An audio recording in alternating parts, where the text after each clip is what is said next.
నమస్తే welcome to స్వేచ్ఛ TV. Kaleshwaram కేసులో ఎంపీ ఈటెల రాజేందర్కు సమన్లు ఇస్తామనే వార్తలు ఇప్పుడు చర్చనీయాంశంగా మారుతున్నాయి. అయితే ఇక్కడ మరో వాదన కూడా బలంగా వినిపిస్తోంది. సోషల్ మీడియాలో ఇదే ప్రధానంగా హల్చల్ చేస్తున్న విషయం.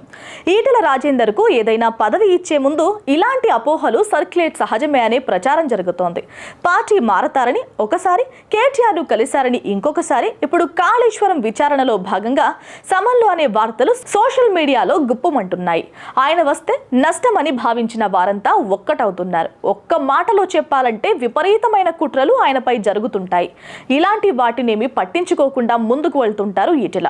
ఇప్పుడు కూడా అదే పంథాలో ముందుకు వెళ్తున్నారు. ఆరోపణలు, అపోహలు, కుట్రలు ఇలాంటి వాటన్నిటినీ చిరునవ్వుతో స్వీకరించి తన పని తాను చేసుకుంటూ ముందుకు అడుగులు వేస్తున్నారు మన ఈటెల.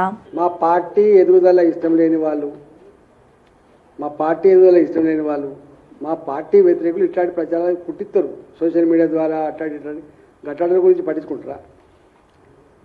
మా పార్టీ రాబోయే కాలంలో, నేను మొన్న చెప్పిన, మీ జేజమించు కాదని చెప్పిన, నేను మల్కాయిర్లో ఓడగొట్టి మీ జేజమించు కాదని చెప్పినాము.